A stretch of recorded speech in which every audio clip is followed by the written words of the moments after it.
When I was suffering from severe morning sickness and incontinence, Arthur was at a party playing a cherry stem time kissing game with his female assistant. Even as I vomited until my stomach bled, he remained tangled up with her, deeply entwined and refusing to separate.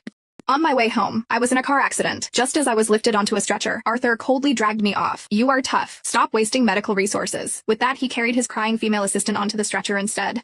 When we arrived at the hospital, everyone rushed the assistant to the emergency room. I was the only one who walked quietly to the gynecology desk. "Hello, I'd like to schedule an abortion. I don't want the baby in my stomach anymore." A second after I changed into the hospital gown, Arthur stormed into the room. Furious, he threw a red string right at my face. "Chloe, who gave you permission to force this unlucky junk on me?" Arthur didn't believe in gods or spirits. Even the peace amulet I had acquired by climbing 1,000 steps and bowing with each one was sneered at and tossed into the fire. I picked up the marriage thread that had fallen on me and said calmly, "I didn't give this to you."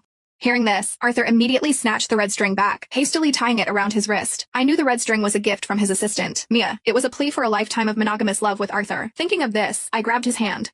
Ignoring his disgusted, defensive glare, I took the loose knot and pulled it tight. The icy chill of my fingertips made Arthur momentarily zone out. He asked me why I was wearing a hospital gown. I answered lightly, "I am having a minor procedure later." Arthur's brow furrowed. He was just about to accuse me of faking an illness for attention, but the next second, a nurse walked in to draw my blood. Arthur opened his mouth, about to ask the nurse what was wrong with me, but his phone rang at the exact right moment. It was a video call from Mia. The girl whined coquettishly, complaining about how scary the hospital was at night. Hearing her, Arthur didn't even spare me a glance as he strode out of the room. He bumped into the nurse on his way out, causing the needle to slip and blood to well up. He didn't turn back when he heard my groan of pain. At that moment, the doctor walked in with the surgical consent form. Ignoring all the risk warnings, I signed my name without blinking. Half an hour later, the surgery was a success.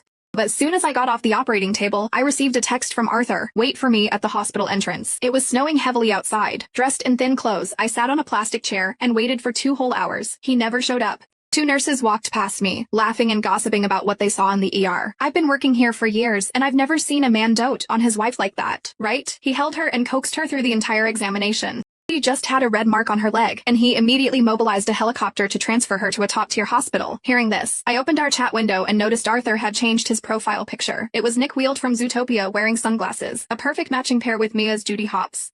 I exited WeChat and opened a ticketing app. Due to the weather, the earliest flight back to my hometown wasn't for 2 days. I placed the order paid and confirmed the ticket. I walked out of the hospital and went home alone. At 3 a.m., Arthur returned late, pushed open the bedroom door, and lay down beside me. In the pitch black, he reached out, wanting to touch my pregnant belly. I simply rolled over, giving him my back. Arthur clicked his tongue impatiently, got up, walked into the bathroom, and slammed the door shut with a loud bang.